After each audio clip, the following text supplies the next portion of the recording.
Live TV, सच सबसे आगे।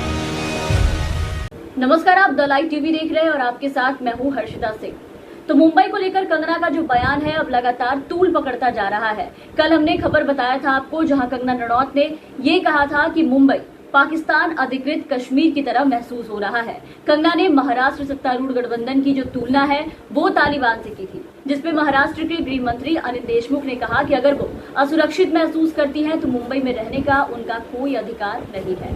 साथ ही शिवसेना नेता संजय राउत ने भी ट्वीट करते हुए कंगना को जवाब दिया था और ये कहा था कि अगर उन्हें मुंबई से डर लगता है तो वो मुंबई ना आए, जिसपे कंगना का कहना था कि उन्हें मुंबई ना आने की धमकियां दी जा रही है, जो कि बिल्कुल भी नहीं था। उन्हें कोई धमकी नहीं दी गई, उन्हें उनके ही ट्वीट का जवाब दिया गया था। और इसके साथ ही अब कंगना ने एक और नया ट्वीट किया है। एक नहीं बल्कि कंगना ने लगातार 3 ट्वीट किए हैं। क्या है वो ट्वीट, पढ़ के आपको बताती हूँ। तो कंगना ने लिखा है कि एक महान पिता की संतान होना ही आपकी एकमात्र उपलब्धि नहीं हो सकती है। आप कौन होते हैं मुझे महाराष्ट्र प्रेम या नफरत का सर्टिफिकेट देने वाले? आपने ये कैसे निर्धारित कर लिया कि आप महाराष्ट्र को मुझसे ज्यादा प्रेम करते हैं और अब मुझे वहां आने का कोई हक नहीं है। #Shame on Maharashtra government. तो इसका जवाब आप सभी को पता है। कंगना को किसी ने भी मुंबई आने से नहीं रोका। उन्होंने बल्कि खुद मुंबई के ऊपर मुंबई पुलिस को लेकर के आपत्ति जताई थी। उन्होंने ट्वीट करके ये बताया था कि वो असुरक्षित महसूस कर रही है, मुंबई में अनसेफ फील कर रही है। तो ये बहुत नॉर्मल सी बात है और समझने वाली बात है कि अगर आपको डर लग रहा है तो भाई आप मत आइए। हालांकि उनके इस ट्वीट के बाद बहुत से यूजर हैं जो उनसे सहमत नहीं थे। उन्होंने क्या लिखा है वो भी आप देखिए। एक यूजर ने लिखा है कि कंगना जी, महाराष्ट्र से प्रेम जताने से पहले जरा बताने का कष्ट करें कि इस राज्य में जिले कितने हैं। मुंबई के बाहर कभी महाराष्ट्र देखा है? छत्रपति शिवराय जी का नाम लेने से पहले कम से कम एक किला घुमाइए। और भी कई ट्वीट्स हैं, लेकिन कंगना के अगले ट्वीट्स की तरफ चलते हैं। वो देखिए आपकी स्क्रीन पे है। दूसरे ट्वीट में कंगना लिखती है, किसी के बाप का नहीं है महाराष्ट्र, महाराष्ट्र उसी का है जिसने मराठी गौरव को प्रतिष्ठित किया है। और मैं डंके की चोट पे कहती हूँ कि हाँ मैं मराठा हूँ, उखाड़ो मेरा क्या उखाड़ोगे।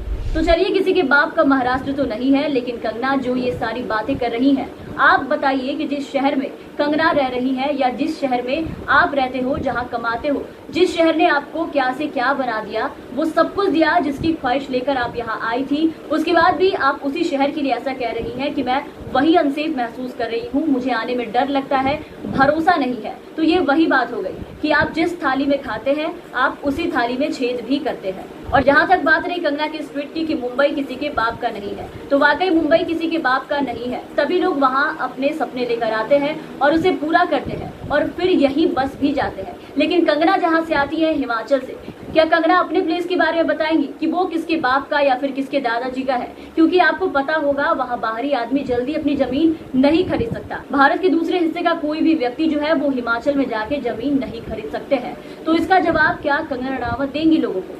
खैर, अब चलते हैं जरा इनके तीसरे ट्वीट पे।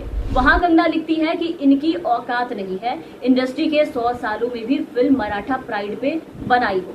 मैंने इस्लाम डोमिनेट इंडस्ट्री में अपनी जान और करियर को दांव पे लगाया। शिवाजी महाराज और रानी लक्ष्मीबाई पे फिल्में बनाई। आज महाराष्ट्र के इन ठेकेदारों से पूछो क्या किया है महाराष्ट्र के लिए। तो जहां तक बात रही फिल्म बनाने की, तो कंगना ने इन फिल्मों में रोल किया। वाकई इनका काम काबिले तारीफ था, लेकिन ये फिल्में जो थी वो कंगना ने नहीं लिखा था, उन्होंने बस किरदार निभाया था। और अगर फिल्म की बात कर ले तो आपने फैशन जैसे फिल्में भी की है, जिसमें आपने एक ऐसी लड़की का किरदार निभाया था जहां आप ड्रग पे ड्रग ले रही थी, एक नशेड़ी लड़की का किरदार निभाया था आपने। तो क्या आपके लिए वो भी जो कैरेक्टर था वो एक प्राइड है?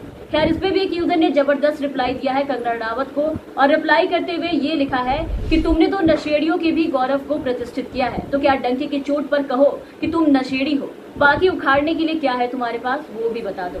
साथ ही एक यूजर ने कंगना रनौत के पुराने फिल्म का एक सीन शेयर करते हुए लिखा है चीप थिंग। इसके बाद एक और यूजर ने ट्वीट करते हुए लिखा कि इसका मतलब तुमने आकर बॉलीवुड की आंखें खोली, इससे पहले बॉलीवुड क्या सो रहा था। इसके साथ ही एक यूजर ने कंगना रनौत की तस्वीर महेश भट्ट के साथ शेयर करते हुए लिखा है, नाच मेरी बुलबुल तुझे पैसा मिलेगा, हिंदू मुस्लिम कर तुझे सपोर्ट मिलेगा, मास्टर स्ट्रोक मारा है। एक दूसरे यूजर ने ट्वीट करते हुए लिखा कि मैडम, फिल्म को आपने इस्लाम डोमिनेट क्यों बोला? ये मुस्लिम डोमिनेट हो सकता है, ना कि इस्लाम। आपकी इस घटिया और गंदी राजनीति की हम कड़ी निंदा करते हैं। आपके इस ट्वीट से हमें बहुत आहत पहुंचा है। तो और भी इसके अलावा कई तरह के ट्वीट्स हैं जो लोगों ने किया है, जो ऐसे ट्वीट्स हैं, ऐसे कमेंट्स हैं जो यहाँ पढ़ना सही नहीं होगा। खैर, कंगना फिल्म के कैरेक्टर के बारे में अगर बात करें हम, तो अगर फिल्म का कैरेक्टर आपके लिए प्राइड है तो जरा आप देखें अपने पहले की फिल्मों को, आपने कैसे कैसे रोल आपने प्ले किए हैं, तो उस हिसाब से तो सारे रोल आपके लिए प्राइड होना चाहिए। और जहां तक बात रही ऐतिहासिक रानी लक्ष्मीबाई और कई फिल्मों में रोल करने की, तो पद्मावत में दीपिका पादुकोण ने भी रानी पद्मावत का किरदार निभाया था। तो फिल्मों में रोल को लेकर ये कहना कि आपने ऐसे रोल किए, आपने वैसे रोल किए, ये साफ दिखाता है कि आप एक पब्लिसिटी स्टंट कर रही है और इन्हें शायद ये लगता है कि लोग इन्हें मसीहा मान रहे हैं, तो ये कुछ भी बोल सकती है। और आज जो इंडस्ट्री और ड्रग का खुलासा कंगना कर रही है, मैं यहाँ आप सबको और कंगना रनावत को भी जरा याद दिला दूं कि वो खुद ड्रग लेती थी और इस ड्रग की वो एडिक्टेड भी थी। ये बातें मैं खुद से नहीं कह रही, बल्कि ये बात खुद उन्होंने बताया था और ये बात सच भी है। हिंदुस्तान टाइम्स को दिए गए इंटरव्यू में कंगना ने ये खुलासा किया था और ये बताया था कि वो घर से भाग गई थी जब वो 15 साल की थी। तब उन्हें ड्रग की आदत लग गई थी और वो इसकी एडिक्टेड भी हो गई थी। हालत ऐसी हो गई थी कि मौत ही एक सहारा था, एक ऑप्शन था जो उन्हें बचा सकता था। तो लगातार जिन जिन बातों पे आज कंगना अपनी आवाज बुलंद कर रही हैं, उन मुद्दों पे खड़ी हो रही हैं, वो सारी चीजें कंगना खुद पहले कर चुकी है। चाहे वो ड्रग का मुद्दा हो या नेपोटिज्म का मुद्दा हो। नेपोटिज्म पे कंगना आज इतना जहर उगलती दिखाई देती है, जहां जाती है वो नेपोटिज्म पे कुछ ना कुछ बोलती है, स्टार किड्स के ऊपर टिप्पणी करती है, हमेशा नीचा दिखाती है। लेकिन कल हमने अपने वीडियोस में आपको दिखाया, नेपोटिज्म पर प्यार आपने देखा, तो ये कंगना का दोहरा रवैया है। कंगना रनावत जी का सुशांत सिंह राजपूत की मौत के बाद से ही वो कंगना रनावत जो है वो लगातार फिल्म इंडस्ट्री पे अपनी भड़ास निकाल रही है, खुद की पब्लिसिटी कर रही है। तो ये कहना कहीं से भी शायद गलत नहीं होगा, क्योंकि आवाज उठाने के नाम पर खुद का प्रचार करना अगर सीखना है तो कोई कंगना रनावत से सीखे।